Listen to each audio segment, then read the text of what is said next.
Aloha, this is Matt Darnell with ComTel.Cloud. Cloud, like up in the sky, joined here by Greg Jackson. How you doing, Greg? Happy pre-Turkey Day. Yes, sir. We're ready for the what is it? Tryptophan? See, another thing I only know because of Seinfeld and that issue where um, they tried to get that woman drunk and feed her the turkey so they could play with all her literal toys, the G.I. Joe, and then Elaine came over and they made something with the Easy Bake Oven. Um, anyway, my sister never had an Easy Bake Oven, so I really think I missed out in my childhood, not you having cupcakes or whatever you would make in an Easy Bake Oven. But I will survive somehow. So We happy call it Connect Thanksgiving. Attack, right? Exactly. Yeah. Exactly. So yeah, happy Thanksgiving to everybody who's probably watching this on Turkey Day. Hope you're enjoying some food, some family, some football, and some Tech Weekly here. So let's go ahead and get started with our rundown.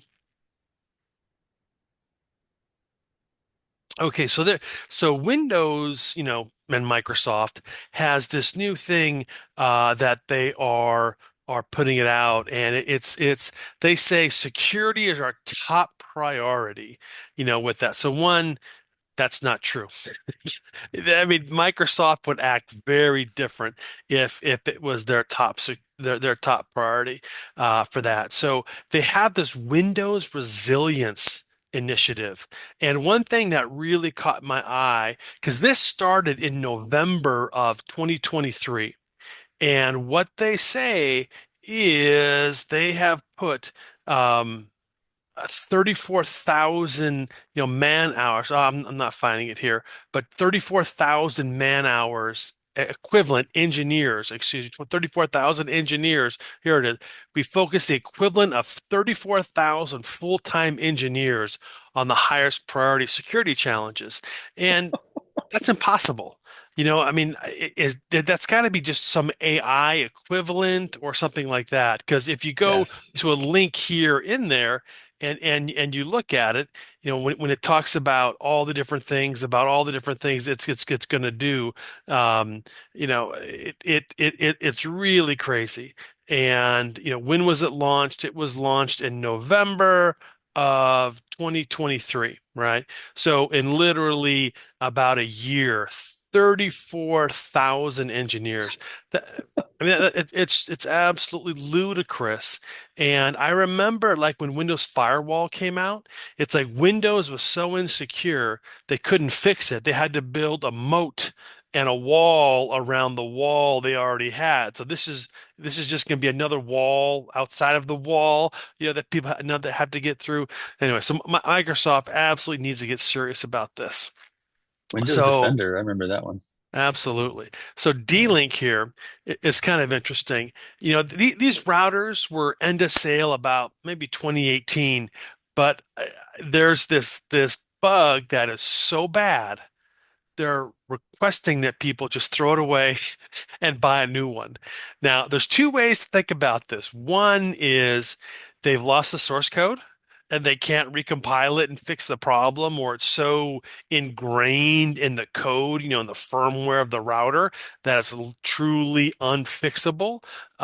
Or two, they figure, you know what? What's a great way we can get people to upgrade their router?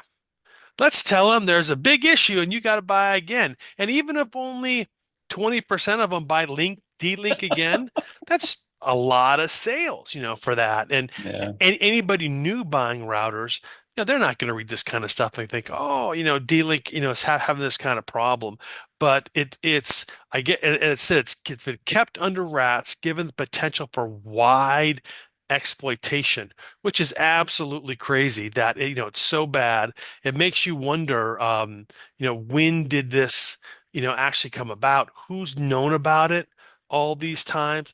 And then, these were all end of life in May 2024, and some even end of life October 2015. But I mean, this kind of thing, um, it is really bad when you have closed source kind of routers and they're not even giving you an option, to do that. So it's Well, they make up really. for it in their 20% discount. Exactly, right? They have that there. So if you have a D-Link router and it's here on this list, definitely, I would follow their advice and buy a new one. Whether you want to buy D-Link or not, that's totally certainly up to you. Yeah. Okay, so I don't know if you read this, but there were these uh, fibers that were cut, and there is a lot of November 18th and 17th, the two undersea fiber optic cables in the Baltic Sea were damaged, and it caused a huge disruption to internet. And as Wow. you know, like here in Hawaii. I think there's four landing spots. We have the one that goes down to Australia, two that go to, the mainly United States, and one that goes towards um, to Asia. And there's all the inter-island ones, and everybody in the IT world knows where they are. You literally can see that, cable comes up, it's protected in like a steel casing, but I mean it's not even close to a secret to where these things are. And anybody that had half a mind that wanted to cripple Hawaii, I mean, it would not take a lot of work to take care of that. And it makes you think, well, maybe, satellite is the answer, that we're not dependent upon these cables. Yep. Plenty of Starlink for everybody. Absolutely. And have that there because if those, I mean, the military, I'm sure, has backup, it would be low speed, but they have some kind of redundancy through the satellites and they had all that kind of thing. But for the normal everyday person, it would take, months, probably years to fix that and re-terminate all the cable and resplice it, pull it up from the ocean. And you don't have to go very far, and it's deep enough where you just, have the right kind of charge at the right place, and then boom, we are done. So, these cables, I'm sure we are going to hear a lot about that in the future. So this is something we kind of talked about in the past, but the Japanese government is advising you that all you're using as passwords should be in your will, especially like literally right now. Yeah, I know you have cryptocurrency. I have cryptocurrency. If we were to get hit by a bus tomorrow, there's a 40% chance my wife is going to know what to do with. I mean, she has everything, but she'd have to hire someone, to do it. And even she even remembers where the paper is that it has that. And literally, if you were hit by a bus, would anybody know where your stuff is or be able to decrypt it? The decryption is going to be a little bit tough. I am playing with the metal. There's little metal wallets that you can buy where you punch out the letters and you. So that I'm playing around with that. That looks Yeah. interesting. And that's something I literally want you to teach me about. I certainly could learn a lot about that, but I don't think my wife has a great shot at being able to get, all my one third of a Bitcoin, that I have. But it's something, and access to our bank account, all the things that I have Yeah. access to. And that's a great thing because more and more and more, you're going to need that username and password. Like my father passed away not too long ago, and we're keeping his phone active because his phone number is the reset password number. So, we spent a weekend going through all these different sites, updating the number, and literally a month ago, we found another one that if we didn't Wow. have his phone to receive that text, I don't know what we would have done. Had to send a, death certificate to the company and have them back it up. Yeah, so that's definitely Wow. something to think about. Okay, so here, Microsoft Teams are talking about voice cloning technology. Now, in this case, they're talking about translation. So if you're going to another language, it's going to talk like you. But my goodness, that's just this first step here where now are you talking to me? You talking to me? Or are you talking to my AI representation of me? Right? And that's where we're going. It's going to watch me for a year doing this. And in 10 years, I don't think you'll be able to tell the difference. So just the voice, it says, imagine being able to sound like you in a different language. So how about sounding like me in the same language? If I and you Yeah. wonder how many people are doing that now that work remote. Make me kind of sassy, make me, a lot, every time I hear my name and ding me if I'll turn off the game console if there's a question I actually, need. Because even, now they have those things where it shows people, they're sleeping and then their name gets called and get me up to date, and it gives them a brief up there. But man, this is starting to get scary. Yeah. I'm waiting for the time because you got these earbuds that do the translation. You got the AI and the phones that do the translation. Yeah. Yeah, I'm very curious how things are going to turn out. Yeah, It's moving fast too. oh, fast. And, having now, like the fact that cell phones can talk to satellites, just a little cell phone. When you think of what it took, like when we were growing up, you had to have that huge, 14-foot dish to talk to a satellite. Now, a little cell phone, is able to do that. Crazy time. All Yep. right. So the new normal. So Coca-Cola has faced backlash over this AI generated um, commercial. Now it's not horrible, for there, but I think and here we go, no ad blocker.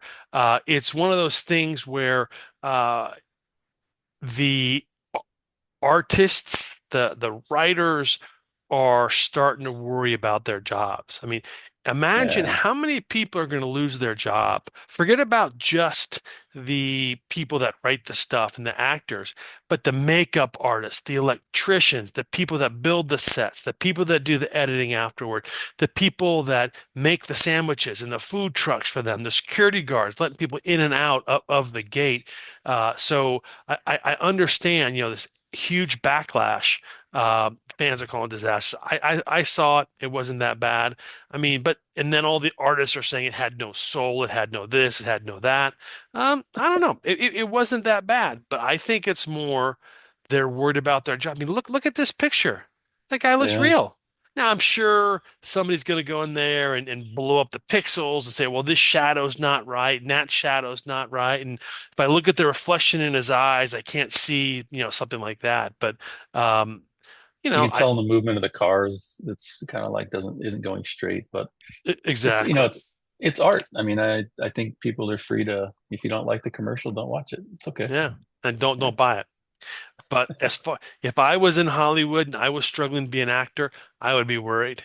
In 20 years, there'd be no more actors. I mean, why would I pay Tom Hanks $20 million to make a movie when I can have an AI person do the same thing? And I own that AI likeness, which is really Yeah.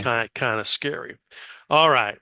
So, what's old is new again. Let's try this again. Hey, how about instead of buying your own computer and you being able to own it for whatever, pay Microsoft $350 and then monthly you can pay for your operating system now. They've Yeah. tried this a couple times and Oracle even had I don't know if you remember, they had a little I think it was based off the SunSpark stuff, but they had a little mini thing that they wanted you to buy, smart enough to get you on the cloud. People have been doing this with old laptops. It has a little Linux distro that's just has an RDP client, but this is from Microsoft, so they're going to push it. And I still don't like that name, Windows 365. Um, uh, it's Microsoft 365. Okay, Office. I like Office 365. That's what it is. It's not Microsoft. It's not Windows 365. So here, this little thing, and it's just a little box. It's got a few ports on it, and bring your own screen, keyboard, mouse, kind of stuff, and it goes. And then with that, it's going to cost $350. Starting in April. And all you're pretty much going to need is Windows 365. So, my good, what are they going to do with all their money? If they can get 10% of the people using Windows to start paying for it monthly, my goodness. I mean, things like this make me want What's to the buy a monthly? micro. What's the I monthly on this? well, you just have to have this Windows 365, Microsoft. So actually, I'm not sure how much it's going to cost, but it's going Mm. to be a lot more than if you just bought Windows. Pay $200 for a Windows Pro license. I just Uh, bought a Dell laptop. It cost me $3,000, oh, and that happens about every 4 years. So I Yeah, don't know. right, yeah. So yeah, you need internet and all those kind of things, but it's crazy. And when you compare Yeah, it to something like this, um, yeah. yeah. Okay, so I appreciate everybody watching today. Again, have a great Thanksgiving. All of these links that you see there are going to be down there in the description. Greg Jackson, thanks so much. Have a fantastic tomorrow, and we'll talk to Thank you you next too. week. Aloha. Ahui ho.